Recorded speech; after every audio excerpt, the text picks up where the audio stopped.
Shalom. Apa kabar hari ini? Luar biasa. Luar biasa ya. Semangat ya untuk hari ini ya anak-anak ya. Yes. Meskipun hari ini kita belum bisa berkumpul di gereja, tapi hari ini kita tetap bisa beribadah walaupun di rumah. Nah, saat ini kita akan bersama sekolah minggu. Kita akan bersama-sama nih bersama keluarganya Pak Yulianto ya yang akan melayani sekolah minggu pada hari ini. Nah, pagi hari ini sebelum kita mengikuti ibadah, kita akan absen dulu nih satu-satu nih. Kita kangen ya, nggak ketemu selama beberapa minggu ya. Kita udah nggak ketemu. Oke, baiklah. Kita akan absen dari kelas Mazmur. Coba ini catatannya mana ya? Kelas Mazmur gimana ya? Suaranya mana? Santi akan panggil satu-satu. Nah, ini catatannya ini udah ketemu nih. Nah, halo Tasya, halo Kiki, ada Gwen, Olive, Maria, halo Nanai. Siapa lagi nih ada kakak sama adik nih? Adel, Amel, wow, ada Joda juga, Kainara, Tirta, Melvin sama Noah, ada Iren, Joshua, Riri, Vio, halo Alberta, halo Stefani, halo Jocelyn, Betsy, ada juga Aska, Farel, sama Rangga. Wow, banyak sekali ya ternyata anak-anak Mazmur. Nah, ada lagi yang belum dipanggil? Oh, ada yang dari Banjar juga mau dipanggil tuh. Halo Cia sama Mosa, apa kabar? Kita sekolah minggu bersama ya. Kalau masih ada yang belum disebut, nanti bilang sama mama. Mah, aku belum disebut, mah. Bilangnya sama Bu Santi gitu ya. Oke, siap. Ada Joyce. Oh iya, Kakak Al bilang sama Kak Yuan, Joyce belum. Ada Joyce juga. Ada siapa lagi Kakak masih ingat? Oke, yang belum nanti bisa bilang ya. Sekarang untuk anak Daud, Yoel yang akan baca ini teman-teman Daud. Coba Kak, bacain Kak. Sekarang anak Daud nih, Feli, Bella, Sharon, Rosa, Desta, Jejes, Surya, Kevin, Yoga, Vicky, Epivan, Yesa, Nindi, Tira, Bintang, Angel. Ada yang belum disebut, maaf ya, kalau ada nanti boleh bilang ke mama. Oke, kalau ada yang belum disebut dari anak Daud, nanti bilang, nggak apa-apa. Sekarang untuk kelas Dania, coba Ael, teman-temanmu siapa aja sebutin, ayo. Ada Tegar, Dana, Riosi, Marvel, Asar, Vano, Matias, Lava, Rakel, Stefani, Kesa, Tesa, Auren, Cila, Asa, Salom. Ada juga aku dan Yoel tentunya. Iya. Yang belum disebut tolong kasih tahu Bu Santi ya. Ada Noel. Oh iya, Noel Noel. belum disebut tadi ya. Oke anak-anak, ada yang belum disebut, nggak apa-apa ya. Nanti bilang, Bu, aku kok dilupain. Bukan dilupain, tapi memang Bu Santi lupa ya, maaf. Oke, sekarang waktunya kita akan belajar firman Tuhan. Tadi sudah diabsen satu persatu ya. Sekarang kita akan bersama-sama berdoa untuk kita persiapkan hati masuk dalam ibadah sekolah minggu pada pagi hari ini. Nah, yuk kita bersama-sama berdoa sebelum kita mulai ibadah kita pada pagi hari ini. Kita lipat tangan, kita tutup mata, dan kita akan bersama-sama berdoa. Ditirukan ya doanya ya. Oke. Dan kita berdoa. Tirukan ya, kita sama-sama menghadap Tuhan. Tuhan Yesus, saat ini kami mengucap syukur sebab Engkau memberkati kami dengan kesehatan, dengan sukacita, meskipun kami berada di rumah dan beribadah di rumah. Pimpin Tuhan ibadah kami hari ini awal sampai akhir nanti, supaya kami tetap semangat bersukacita bersama-sama di dalam Engkau. Terima kasih Tuhan Yesus. Siap memuji namamu. Dalam nama Tuhan Yesus kami berdoa. Amin. Oke anak-anak, sekarang kita akan memuji nama Tuhan ya.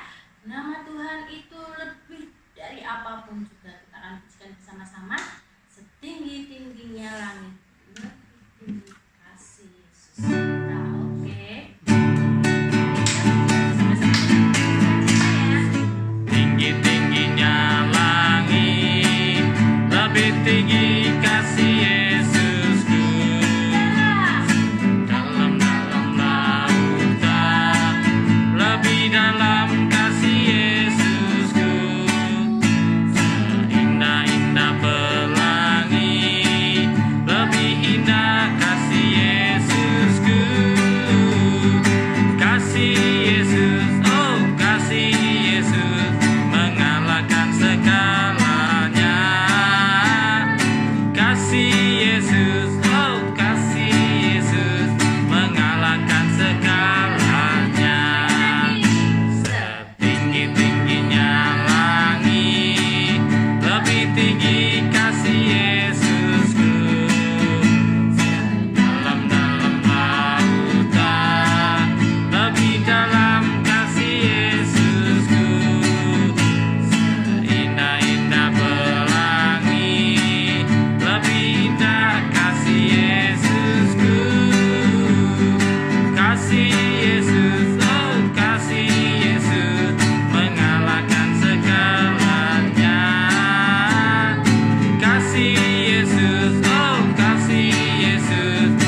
hati kami saat ini Tuhan.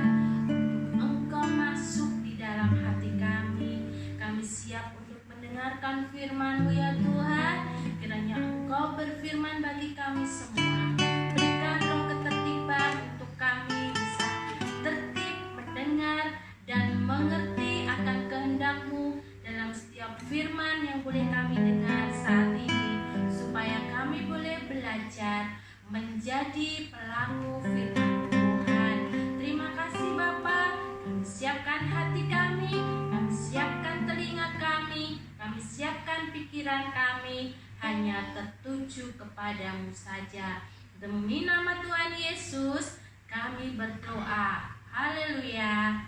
Amin. Anak-anak, hari ini kita akan belajar tentang tanda sebagai anak Tuhan ya. Kita anak Tuhan, pasti kita memiliki tanda. Bu Santi akan kasih contoh dulu nih. Coba siapa yang pernah melihat anjing?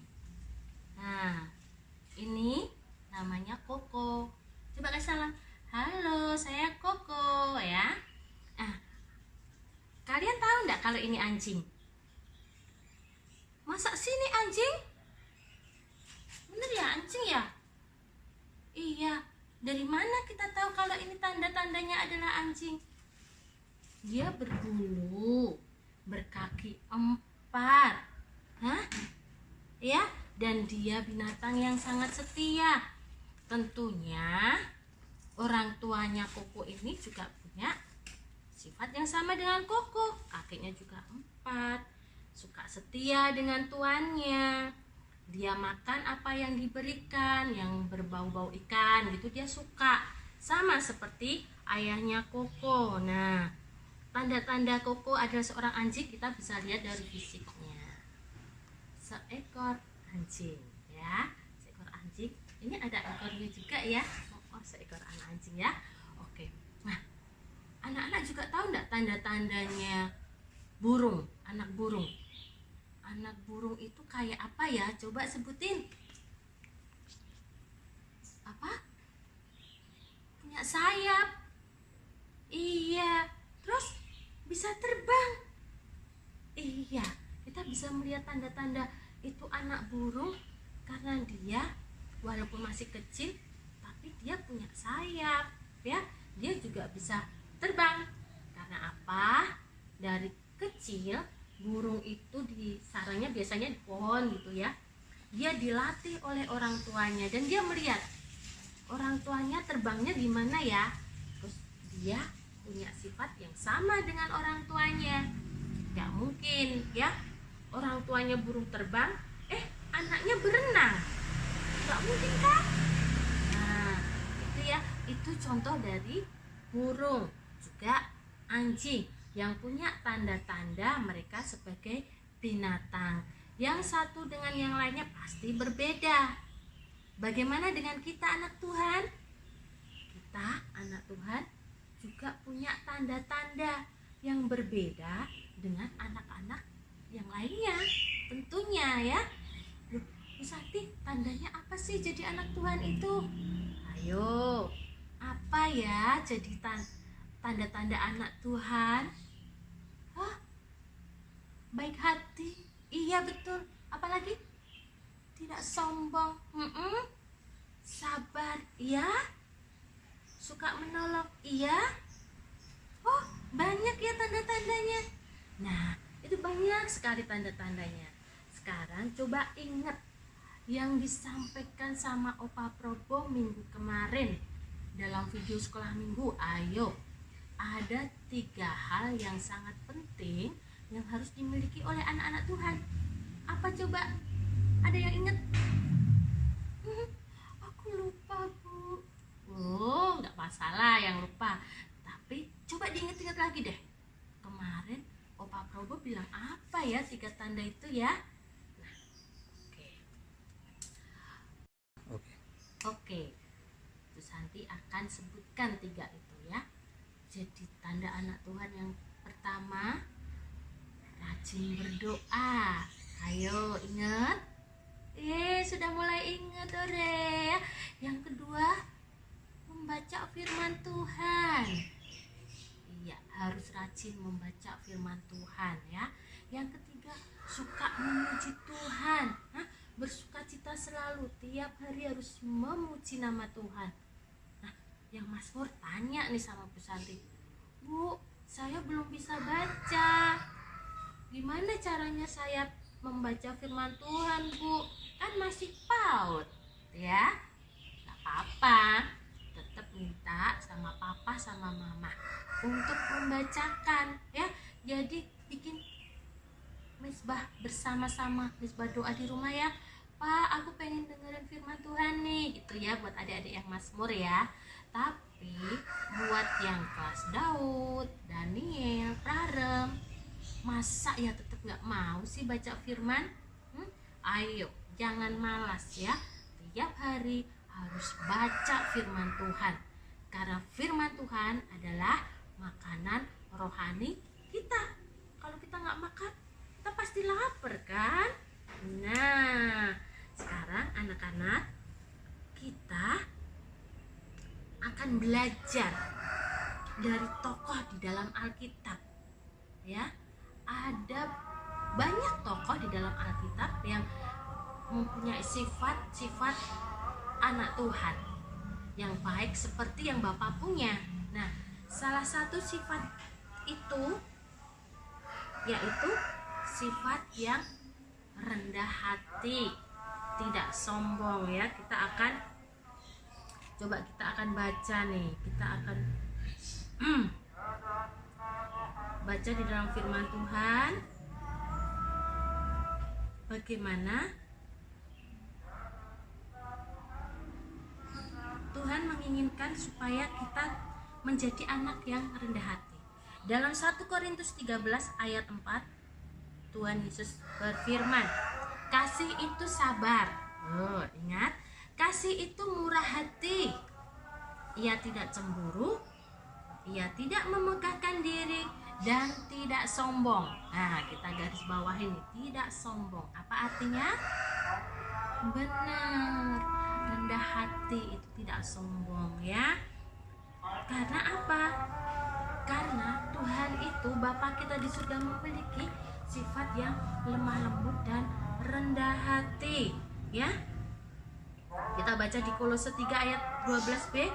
Tuhan berfirman, kenakanlah belas kasihan, kemurahan, kerendahan hati ya, kerendahan hati, kelemah lembutan, dan kesabaran. Nah, yuk kita akan belajar tentang kerendahan hati dari seorang raja yang sangat besar, yaitu Raja Daud. Ayo, siapa yang tahu tentang ceritanya Raja Daud? Oh, masih ingat? Oh iya, kemarin juga diceritain tentang Raja Daud yang mengalahkan musuhnya dengan kekuatan Tuhan, ya kan? Nah, sekarang kita akan belajar dari cerita yang lainnya, dari sisi yang lainnya dari Raja Daud. Oke? Nah, raja sebelum Daud itu ada Raja Saul. Raja Saul itu ditolak oleh Tuhan untuk menjadi raja pada akhirnya. Karena apa ya? Karena Saul itu menjadi sombong. Dia tidak mengindahkan Tuhan. Ya, dia tidak mau mendengarkan Tuhan. Dia mau hidup seperti yang dia mau, dirinya sendiri sebagai seorang raja gitu. Sedangkan Tuhan itu menginginkan seorang raja yang memang kuat, benar, tegas, benar, tapi punya hati yang lemah lembut dan rendah hati. Nah, untuk menggantikan si Saul yang sudah Tuhan tolak menjadi raja, Tuhan memilih Daud. Daud itu orangnya sangat sederhana, tapi dia orang yang sangat rendah hati. Makanya Tuhan sangat sayang banget sama Daud. Dan Daud diurapi oleh Tuhan menjadi raja menggantikan Saul. Tetapi meskipun Daud sudah diurapi oleh Tuhan menjadi raja, ya, tidak serta-merta langsung Daud duduk di tahtanya, duduk di tahta raja sebagai seorang raja yang besar. Tidak, dia tetap menjadi pelayannya Saul. Kok bisa ya? Kenapa? Nah, ternyata Saul itu tidak mau melepaskan jabatannya sebagai seorang raja, ya. Saul pengen tetap jadi raja, padahal roh Tuhan sudah menjauh daripada Saul, ya. Saul ditolak oleh Tuhan dan digantikan oleh Daud. Tapi Saul tetap pengen jadi raja. Daud yang memiliki hati yang rendah hati ini, yang punya belas kasihan, dia tidak serta-merta menendang, mengusir si Saul. Tapi dia tetap dengan kesetiaannya dia melayani Saul.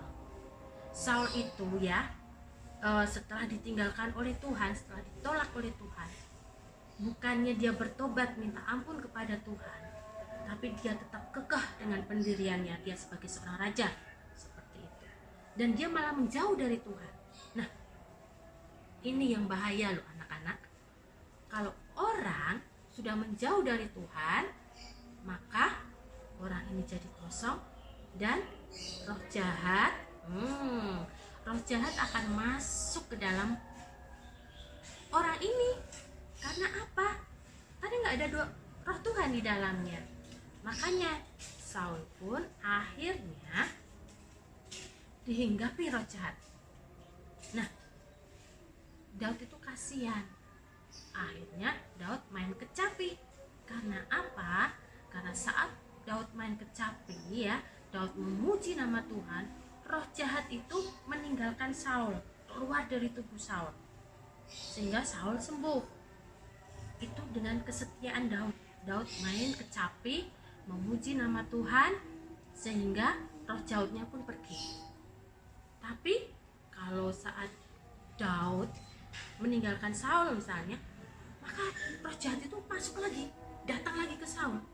Karena apa? Ya itu tadi, karena Saul meninggalkan Tuhan, tidak mau mendekat dengan Tuhan. Jadi akhirnya ya roh jahat masuk lagi. Nah, adik-anak ada yang mau seperti Saul? Oh, tentunya tidak ya. Jangan deh ya. Kita harus tetap dekat dengan Tuhan. Seperti Daud yang dekat dengan Tuhan.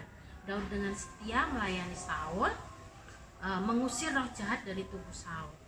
Dia tetap memaafkan Saul, walaupun Saul sudah berbuat jahat sama Daud, tapi Daud tetap mau mengasihi, mau memaafkan. Justru Daud itu menghormati Saul sebagai seorang yang pernah diurapi oleh Tuhan. Tetap dia hormati, tetap dia merasa bahwa si Saul ini lebih baik daripada dirinya sendiri. Nah, kita bisa belajar dari Daud ya. Daud mau mengampuni, tidak merendahkan Saul, tapi tetap menghormati, lah, tetap memberikan pertolongan, mau menolong, seperti itu. Dia tidak menjadi sombong karena aku seorang raja, aku harusnya tidak melayani. Bisa saja Daud seperti itu. Atau Tuhan, Daud bisa protes nih sama Tuhan. Tuhan, aku sudah kau urapi jadi raja, aku sudah harusnya duduk di tahta. Kenapa aku tetap jadi pelayannya Saul? Kenapa aku tetap harus bersama dia? Melayani dia, membantu dia. Bisa saja toh itu dilakukan oleh Daud. Tapi Daud tidak melakukan itu karena Daud tahu ya, pengurapan yang ia terima, berkat-berkat yang ia terima itu datangnya dari Tuhan. Tuhan yang memberikannya kepada Daud. Jadi Daud mengucap syukur atas segala apa yang Tuhan berikan kepadanya, dan dia melakukan apa yang menjadi bagiannya. Kalau bagian dia harus melayani, dia akan melayani. Meskipun dia memiliki jabatan yang tinggi, punya kekuasaan yang besar, punya kekayaan yang luar biasa banyak, dia tetap rendah hati. Nah, kita bisa belajar dari Daud tadi ya. Daud juga pernah loh dikutukin sama Simei. Iya ya, dikutukin, bahkan dilemparin batu seperti itu ya. Tapi Daud dia tidak membalas. Dia tidak membalas karena dia menganggap itu adalah ujian dari Tuhan. Kalau Tuhan yang menghendaki sesuatunya, pasti Tuhan punya rencana yang terbaik. Itu sifat Daud. Nah, kita bisa belajar satu lagi dari tokoh yang namanya siapa? Ya, tentunya Tuhan Yesus sendiri ya. Tuhan Yesus sendiri adalah Tuhan yang maha besar dan luar biasa. Coba kita bayangkan, Tuhan menciptakan alam semesta ini beserta isinya, termasuk kita. Kita diciptakan dengan begitu sempurna. Berarti Tuhan itu luar biasa. Bumi ini aja tumpuan kakinya. Di dalam Filipi, kita bisa baca di sana nanti di rumah masing-masing ya. Coba dibaca ya. Filipi 2 ayat 5 sampai 11. Tuhan Yesus turun ke dunia menjadi seperti manusia. Ya. Dia lahir di mana? Di kandang domba. Bersama siapa? Para gembala. Tuhan Yesus tidak datang dalam kemewahannya, tidak ditidur di ruangan yang mewah, yang bagus, enggak. Dan selama pelayanannya juga di dunia ini, Tuhan Yesus kebanyakan bersama-sama dengan orang-orang yang sederhana juga, ya, dengan para pemungut cukai, para nelayan, ya, nelayan yang suka cari ikan itu, ya, juga para pendosa. Terus ada juga orang-orang miskin, orang-orang sakit. Nah, semuanya itu Tuhan terima dengan segera kerendahan hatinya, dengan ketulusannya, dengan keikhlasannya. Tuhan Yesus dengan segera kelemah lembutannya mau merendahkan diri untuk setia menebus dosa kita. Tuhan Yesus setia sampai mati, bahkan mati di kayu salib, menerima segala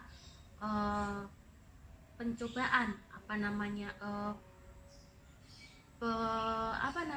penyiksaan ya. Tuhan Yesus disiksa, disalib. Nah, itu dilakukan dengan setia. Coba, Tuhan itu kurang apa sih? Tuhan Yesus itu berkuasa loh. Tapi Tuhan Yesus dengan kerelaan hatinya mau menerima semuanya. Karena Tuhan Yesus mengasihi kita. Ayo anak-anak Tuhan, kita belajar memiliki sifat seperti Daud dan seperti Tuhan Yesus, yang penuh dengan segala kerendahan hati dan penuh dengan belas kasihan ya. Kita akan simpulkan apa yang dapat kita terima dari pelajaran hari ini ya, yaitu kesimpulan dalam kerendahan hati dalam setiap anak-anak Tuhan itu ada beberapa. Akan saya bacakan. 1. Anak Tuhan yang rendah hati itu tidak suka menonjolkan diri ya, tidak suka menyombongkan diri. Itu yang 1. Yang 2, tidak menganggap diri sendiri lebih baik daripada orang lain ya. 3, tidak suka merendahkan orang lain. Yang keempat, mau memaafkan orang yang bersalah kepada kita ya, mau memaafkan kesalahan orang lain. Itu yang keempat. Yang kelima, berani mengakui kesalahan dan kekurangan diri kita sendiri. Yang keenam, itu kita mau mengakui kelebihan orang lain. Ya, kalau ada orang lebih pintar, orang lain lebih berhasil, maka kita harus mengakuinya. Oke, sekarang yang terakhir itu yang ketujuh. Yang ketujuh itu bahwa kita sebagai anak Tuhan harus memiliki tanda ini. Mau belajar dari orang lain, ya. Mau belajar dari orang lain. Kalau orang lain itu berbuat baik, mau berbagi, atau suka menolong, maka kita akan belajar. Kita bisa melakukan hal yang lebih baik. Oke, itu tadi anak-anak yang dapat kita pelajari untuk sekolah minggu ibadah kita di hari ini. Ya, tetap semangat menjadi anak Tuhan yang tetap rendah hati, penuh belas kasihan. Tetap belajar di rumah bersama orang tua, bersama saudara, dan jangan kemana-mana. Oke, kita akan mengakhiri ibadah kita pada hari ini, dan mari kita berdoa bersama. Tuhan Yesus, terima kasih Tuhan buat firman yang boleh kami pelajari hari ini. Kami boleh belajar sebagai anak-anak Tuhan, kami harus memiliki karakter seperti Engkau. Kami harus memiliki sifat-sifat seperti Engkau punya, yaitu salah satunya adalah kerendahan hati, kebaikan hati kami Tuhan, supaya terpancar dan dilihat oleh orang lain. Orang lain boleh melihat bahwa kami adalah anak-anak-Mu dari tanda yang ada di dalam kehidupan kami, di mana kami menjadi anak yang tidak sombong. Berkati dan mampukan kami Tuhan menjadi anak-anak-Mu yang tetap setia, menjadi anak-anak-Mu yang tetap selalu semangat di dalam Engkau, rajin, dan terlebih kami boleh menjadi anak-anak yang dibanggakan oleh orang tua kami dan menyenangkan hati-Mu. Kami akhiri Tuhan ibadah pada hari ini, kiranya Engkau tetap melindungi kami semua Tuhan, supaya hidup kami ini boleh diberkati dan menjadi berkat. Terima kasih Bapa, terima kasih Tuhan Yesus, terima kasih Roh Kudus. Demi nama Tuhan Yesus kami berdoa, haleluya, amin. Sebelum kita akhiri, kita akan bersama-sama memuji Tuhan lagi. Kita akan merasakan betapa dalamnya kasih Tuhan di dalam hidup kita. Siap memuji Tuhan? Kita akan muji bersama-sama. Let's go!